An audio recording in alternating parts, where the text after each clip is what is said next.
Muito bem, pessoal. Começaremos então a falar sobre a parte 3 das respostas celulares ao estresse nocivos, lesão e morte celular. Hoje, então, abordando um tema extremamente fundamental, que são os tipos de necrose. Antes da gente entrar na abordagem dos tipos de necrose, vamos relembrar alguns conceitos que são importantes para nós, principalmente que faz alusão às gêneses do processo irreversível. Só para a gente lembrar, quais são as condições fundamentais e desencadeantes da necrose?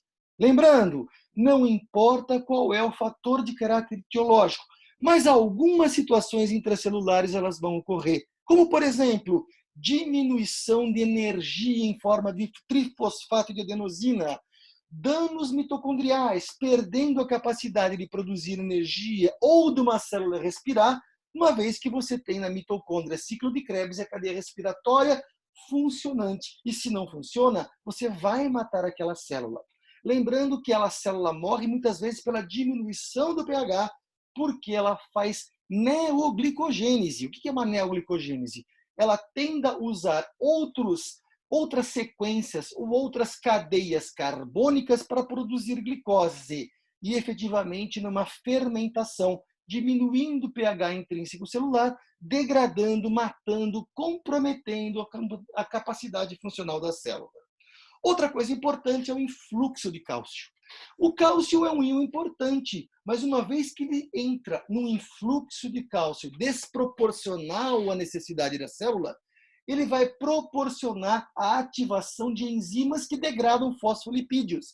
Lembre que fosfolipídios faz parte da membrana plasmática.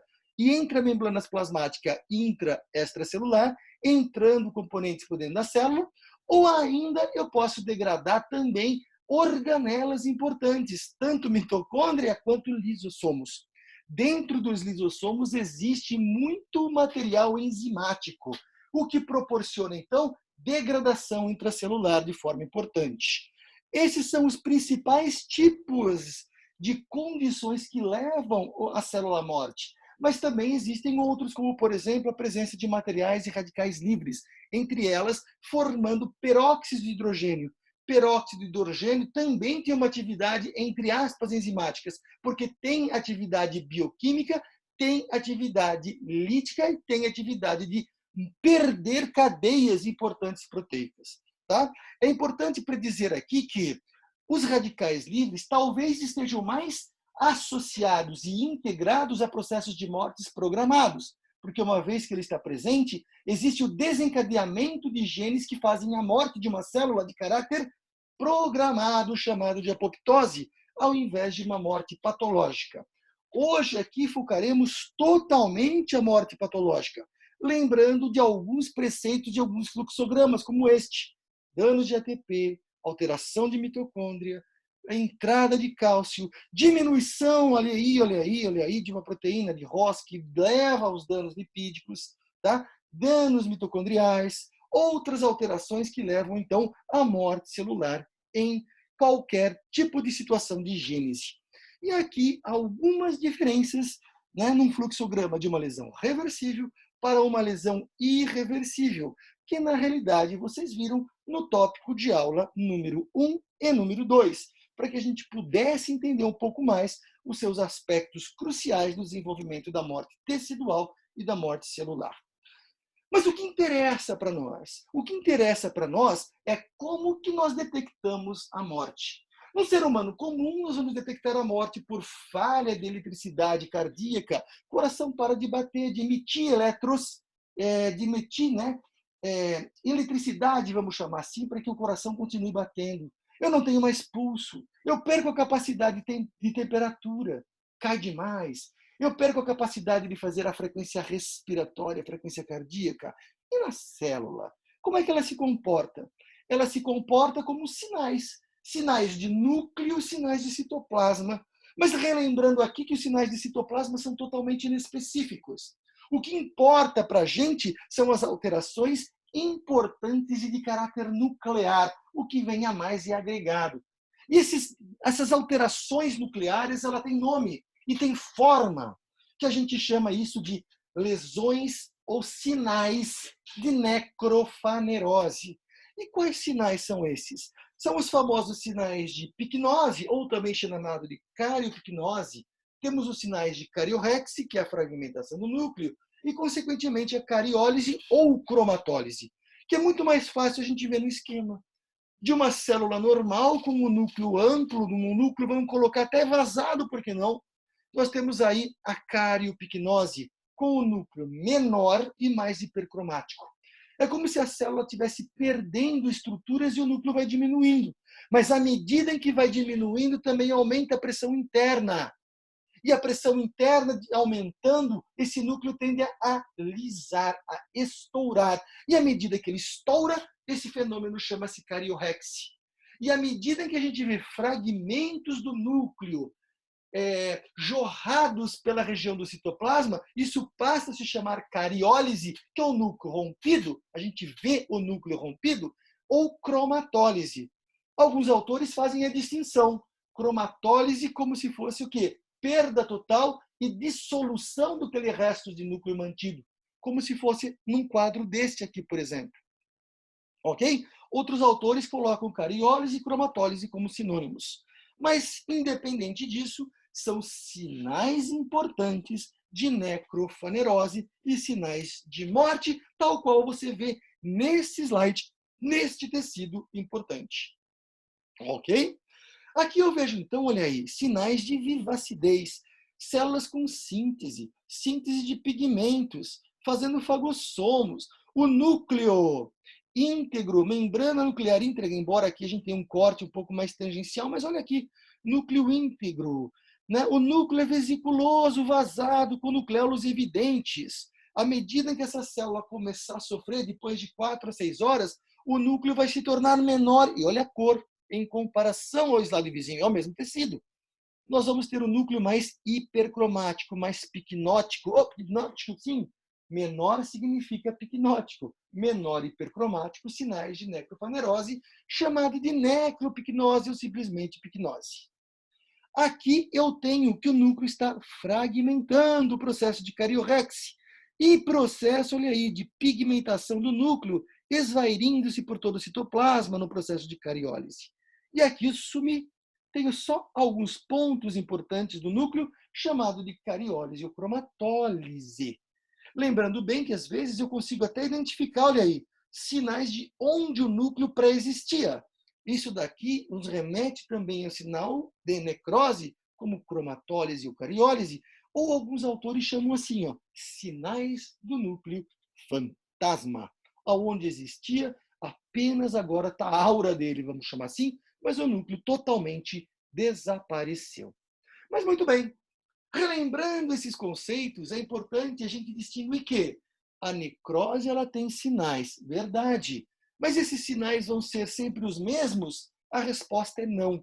Muitas vezes esses sinais estão associados à gênese do que compõe e do que propõe o desencadeamento de cada um dos tipos de necrose. E eu tenho vários tipos de necrose, cada um com a sua categorização especial e com seu ambiente de desencadeamento. Nós vamos colocar aqui os principais fatores macroscópicos, microscópicos, para tentar associar a gênese. Mas lembre-se que o que ocorre dentro da célula são diversos fatores, entre eles depressão de DNA, lesão mitocondrial, alterações de hidrólise, alterações de formação de falta de oxigênio, tá? E também uma grande quantidade de fosfolipídios sendo degradados por um fluxo de cálcio. Eu tenho diversos tipos de lesão necrótica, cada um com um tipo específico de gênese. E cada um com um tipo específico de desenvolvimento. O desenvolvimento de uma gênese que ocorre e começa na própria célula, ou dentro dessa célula, nós chamamos de autólise. A autólise é quando a célula perde a capacidade de ter a sua síntese, de ter a sua homeostase, e essa célula acaba morrendo por um processo patológico. E esses fenômenos são chamados de efeitos autolíticos e que pode ter por várias gênese com vários tipos de necrose. E também pode estar associado com o ambiente externo. Aí nós denominamos de heterolíticos. E quais são os fenômenos heterolíticos? O neutrófilo no processo de inflamação, provocando o ataque à membrana e aquela enzima lisosítica à base de hipoclorito de sódio que faz a degradação celular e do ambiente onde se encontra. É um tipo de necrose associada a um edema e associado também a esse edema à água, provocando quebras, chamada de hidrólise. E nisso a gente vai ter um tipo especial chamado de necrose liquefativa, que acabaremos de abordar daqui a pouquinho. E, então, qual é o principal tipo de necrose? O principal tipo de necrose, pessoal, é a necrose chamada de necrose coagulativa ou necrose isquêmica. Que raio de necrose é essa? É uma necrose por falta de irrigação sanguínea. E se eu não tenho uma irrigação sanguínea, pessoal, ajusante a essa irrigação, eu vou perder duas situações importantes. Eu vou perder a capacidade de pegar glicose para formar glicólise e começar a cadeia respiratória e ciclo de Krebs, porque eu não vou ter energia e nem respiração para ela. Eu não vou ter alimento para ela. O resultado desse fenômeno todo é aquela quebra de outros radicais carbônicos da gliconeogênese para formar glicose para ela poder comer para não morrer de fome. Mas tem um resultado negativo. Qual é o resultado negativo disso? Se eu não tenho respiração aeróbica, eu vou ter uma respiração anaeróbica, uma fermentação, consequentemente produção de ácido lático, não produção de ácido carbônico, aonde vou digerir em bicarbonato e água. Eu vou ter o mesmo tipo de ácido, mas sem a quebra. E aí eu vou produzir um ácido chamado de ácido lático. Esse ácido lático, pessoal, diminui o pH em grande proporção e, consequentemente, me proporcionará desnaturação de proteínas lá dentro, seja ela citoplasmática, seja ela de membrana, seja ela nuclear, como a estona. E aí eu vou ferrar com o ambiente celular e essa célula vai morrer. E quais sinais que ela vai mostrar? Sinais de necrofanerose. Perfeito? E quais são os tipos de coagulação isquêmica, ou necrose coagulativa, necrose de caráter isquêmico? São necroses que acontecem, por exemplo, no infarto agudo do miocárdio, onde eu tenho aqui uma obstrução de uma determinada artéria e toda essa região adjacente a ela vai começar a sofrer por falta de estruturação de glicólise e oxigênio, levando a uma penumbra de morte. Ah, mas por que essa salazinha aqui do lado não morre? Porque existe aqui uma água que deságua em dois ambientes, aonde esta artéria consegue nutrir por seus ramos, ela ainda vive. Caso contrário, ela vai morrer. E aqui eu tenho um exemplo típico. Olha aí. Aqui eu deveria ter bastante irrigação e de repente eu não tenho mais, porque eu tenho falha da irrigação. Aqui idem, e assim por diante. E um dos fenômenos que mais proporcionam a falta de oferta de irrigação sanguínea é esta desgraça que a gente chama de aterosclerose. A aterosclerose deforma o vaso e obstrui vasos. Nós vamos ter uma aula específica das condições associadas a ela, mas essa é uma condição que não pode deixar de ser lembrada, tal como duas outras. Trombose, a partir de lesão endotelial, formação de agregação de plaquetas, as plaquetas se aderem e formam um trombo e obstruem um determinado vaso. Ou ainda coágulos. Mas coágulos, sim, mas sangue parado no ser humano não está morto? Não. Existem algumas situações que eu tenho estase venosa, seja ela por uma insuficiência venosa, ou ainda, pessoal, por fibrilação atrial. Fibrilação atrial, o coração fica fibrilando e a área, principalmente do átrio cardíaco, o sangue fica estagnado. Principalmente numa região específica chamada de auriculeta. E quando eu reverto a situação, aquele coágulo vai para o ambiente sanguíneo, passa pelo ventrículo esquerdo, entra no ambiente sanguíneo, que pode até provocar uma obstrução coronariana, ou ainda das descendentes, entre elas a descendente inferior, fazendo o quê? A morte tissular dos miócitos nesse quadro todo. Então é uma coisa que a gente tem que lembrar. Outra situação importante é a macroscopia da peça. Como é que ela se vai mostrar? Ela normalmente mostra como um triângulo invertido, ou em forma de cunha. O que é em forma de cunha? Em forma triangular. Aqui nós temos um exemplo típico de um fígado, onde no espaço porta eu tenho três porções vasculares. Eu tenho uma artéria hepática, eu tenho uma veia porta e tenho canalículos, tá bom? Biliares. Uma vez que eu tenho a obstrução de veias e artérias, toda essa porção vai deixar de ser irrigada. Olha aí, ela começa numa regiãozinha aqui e que vai se difundindo, em forma triangular, de forma de cunha. Isso é uma condição anatômica e macroscópica importante, forma de cunha, porque eu morri de caráter vascular. E uma vascular, pessoal, basicamente por aspectos arteriais, perfeito? Artério-vasculares. E do ponto de vista microscópico, o que interessa para a gente poder te dar o diagnóstico? Bem, eu tenho algumas situações que a gente tem que lembrar. Primeiro, a célula vai morrer por fermentação ou por respiração anaeróbica por baixo pH. As proteínas, na sua constrição quaternária, se desnaturam e se dissolvem. E eu vou ter aí uma situação muito particular. Qual é a situação? Eu vou ter sinais de necrofanerose. Grande novidade. Mas eu vou ter um sinal a mais.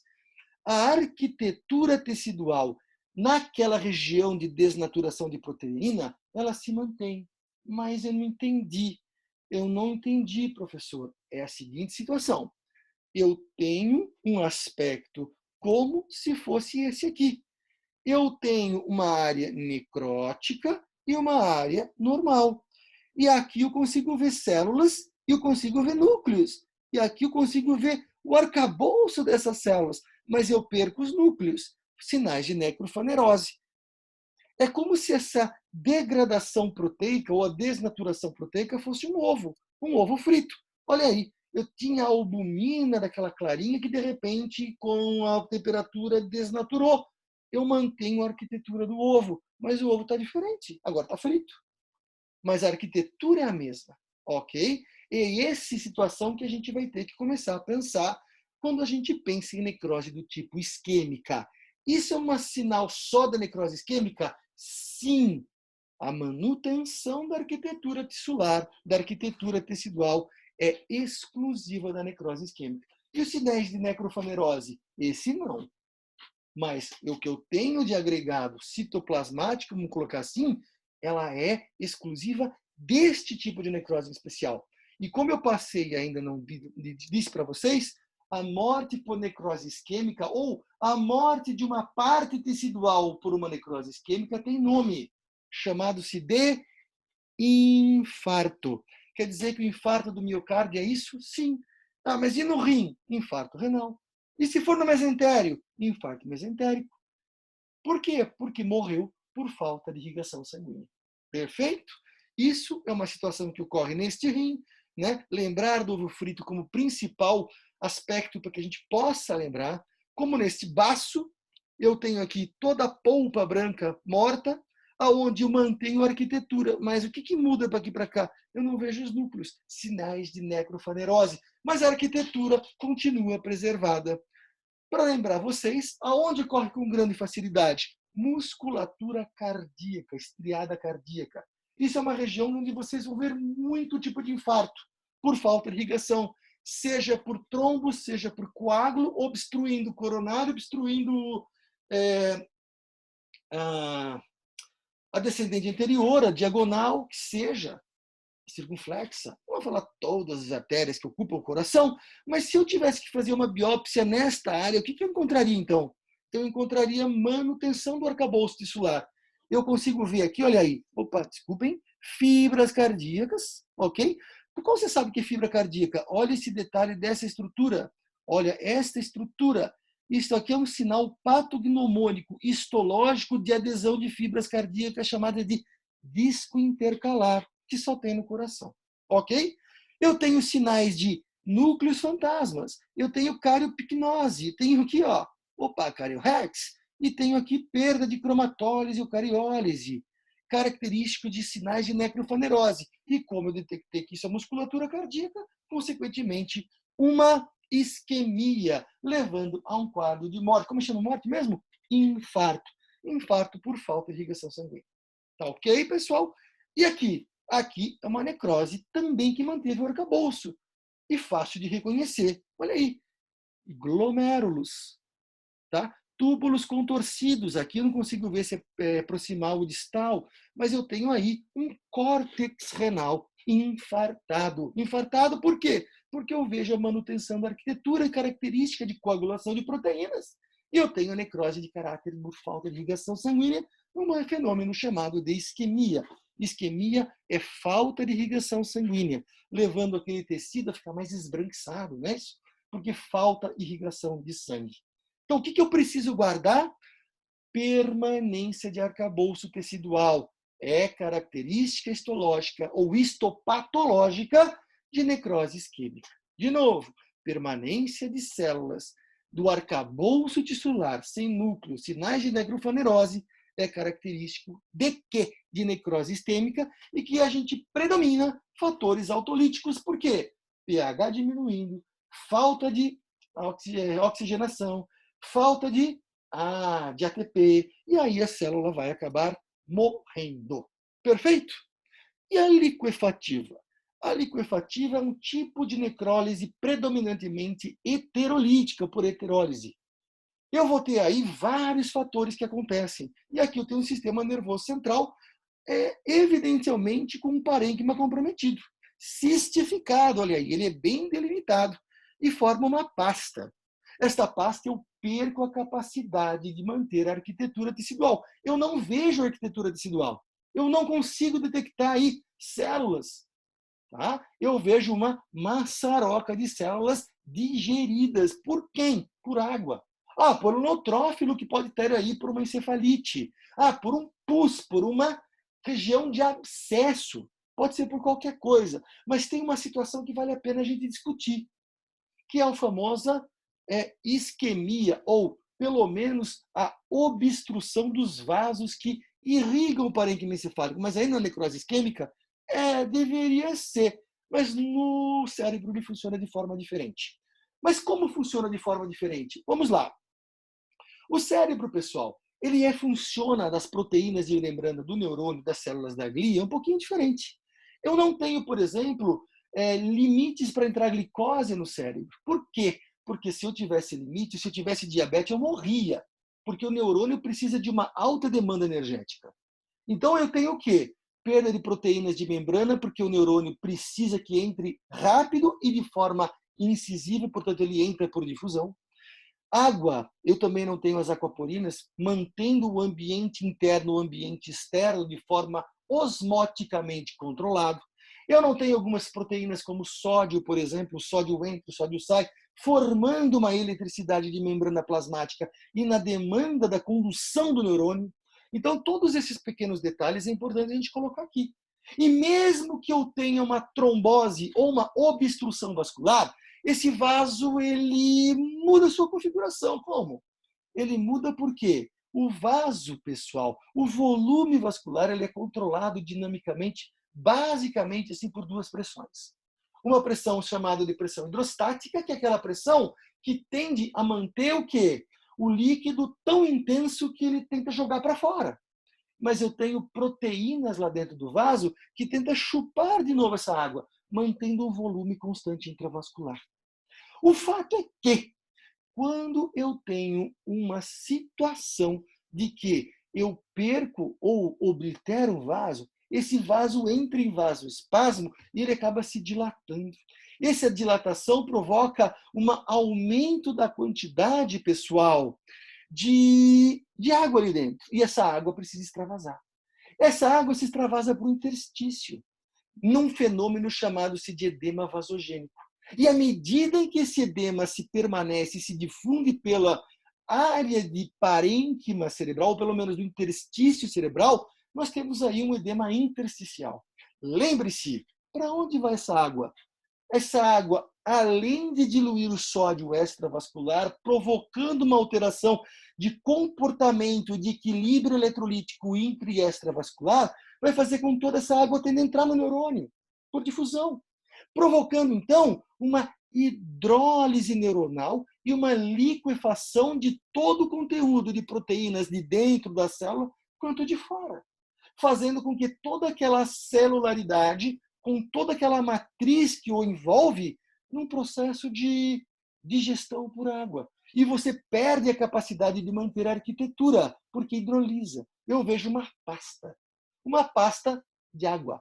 ok? E isso é característico de sistema nervoso central. Só se for isquêmico ou trombótico ou por obstrução vascular, sim. E é o principal tipo de ocorrência de morte neuronal. É por água e é por trombose. Mas pode acontecer por pus ou por processo inflamatório. Mas aí em qualquer órgão e principalmente em órgão de caráter cavitário. Perfeito? Aqui, pessoal, um outro, né, exemplo aonde a gente tem uma necrose liquefativa, tá bom? Aonde eu vou ter, olha aí, essas ranhuras que são quebras de tecido, a água vai se difundindo e vai formando estruturas cavitárias como se fosse uma pasta de água aqui dentro, levando à hidrólise tecidual, cortical, intraparenquimatosa, não importa onde, mas ele pode levar a quadros gravíssimos e até a morte. Aqui eu tenho um esquema microscópico. Aqui, do lado esquerdo, com um tecido normal, fibrilas, olha aí, fibrilas do sistema nervoso central. Eu tenho células de neurônio, são essas células maiores, com núcleo vesiculoso de aspecto triangular. Eu tenho células da glia, astrócitos. Eu tenho oligodendrócito, olha aqui. Eu tenho células de oligodendrócito, eu tenho células da micróglia. Todas elas bem formadas e num ambiente propício para a sua homeostase. Uma vez que eu tenho água, essa água vai se difundindo por entre as fibrilas e eu perco as fibrilas, olha aí. As células perdem a sua configuração, tornando-se mais enturgecidas, mais sinal de necrofanerose, cariopicnose, perfeito? E aqui eu vou ter um engurgitamento em todo esse componente celular, fazendo hidrólise do seu ambiente intra e extravascular, levando àquela morte em especial, chamada de morte por hidrólise. Ok? Um outro tipo importantíssimo de necrose envolve uma mistura de uma necrose de caráter isquêmico e uma necrose de caráter coagulativo juntos. E esse tipo de necrose, pessoal, ele vai provocar um tecido macroscópico como se fosse assim um esfacelamento tecidual que lembra um queijo cottage ou um queijo de uma ricota. E ele se esfarela com grande facilidade. Mas parece que esse tipo de necrose ele é específico de uma gênese em especial. E que gênese é essa? E aqui vale um outro mantra. Necrose caseosa está correlacionado intimamente com o fenômeno da tuberculose. Falou em tuberculose, falou em necrose caseosa. Falou em necrose caseosa, faremos alusão sempre à tuberculose. Perfeito? Para quem não lembra e está com fome, isso aqui é um queijinho cottage. Não é dúvida de ninguém que isso, né, fez com que lá pelo século XVIII, na época romântica, e naquela época onde Álvares de Azevedo escreveu Se Morres de Amor, ele morreu no dia seguinte de tuberculose, que a tuberculose tivesse uma nomenclatura em especial, chamada-se de peste branca. Por que peste branca? Porque ela deixa o tecido em forma de cottage, em forma de um material amorfo, de um material degradante, seja ele isquêmico mais liquefativo, com este aspecto. Portanto, peste branca é sinal de tuberculose. Perfeito, pessoal? Sinal de tuberculose. E aqui nós temos uma biópsia não, né? Uma necrópsia macroscópica pulmonar, onde eu consigo ver alvéolos pulmonares bem distintos, parênquima pulmonar, com sua coloração especial, e esta regiãozinha aqui, ó, lembrando o nosso queijo cottage. Degradante, esfacelante, lembra? Olha aí que bonitinho, ó. Esfacelante da doença da peste branca, da doença da necrose caseosa, da doença da tuberculose. E o que era a tuberculose? Tuberculose pulmonar nesse quadro. Eu tenho aqui uma área necrótica com perda tecidual bem específica aqui, ó. Eu não tenho arcabouço tecidular, mas eu tenho aqui do ladinho, tem até um pouquinho, mas eu perco a capacidade de ter arquitetura tecidular. E ao redor dela, pessoal, eu tenho aquela famosa inflamação de caráter granulomatoso, rico em células gigantes do tipo Langerhans. Olha que bonita aqui, ó. tá bom? Com macrófagos epitelioides circundando toda aquela área do potágio, toda aquela área branca. Falou em necrose caseosa, falou em tuberculose. Ok? Tuberculose. Falando em outro tipo de necrose em especial, falamos aqui de uma lesão de caráter irreversível chamada de gangrena. Gangrena também faz alusão a uma necrose isquêmica, mas com alguns comemorativos a mais, principalmente um comemorativo que faz alusão a uma infecção associada, a uma infecção principalmente por Clostridium perfringens, aonde ele começa a produzir gás, começa a produzir destruição e até crises compartimentais por esses gases. E, consistentemente, eu vou ter, então, uma morte por gangrena. Uma morte por gangrena que ocorre normalmente em algumas áreas. Que áreas são essas? De membros superiores, membros inferiores, pés, mãos, por falta de irrigação, mais associação a alguns fatores de comemoração. Que comemoração é essa? Normalmente por agentes infecciosos. Pode ser por outros? Pode. Como ocorre, por exemplo, no cordão umbilical, que cai. Ele gangrena e cai, mas não é uma gangreninha pequena. Se torna mumificado. Pelo quê? Pelo ar, pela condição aeróbica do próprio ar. Tá certo, pessoal? Tranquilos? Muito bem. Então, o conceito de necrose coagulativa infecção. E ela pode ser seca, úmida ou gasosa quando eu tenho Clostridium, que é uma bactéria anaeróbica, que produz muito gás à medida em que ela, entre aspas, respira. Feito? E o que diferencia a úmida e a seca?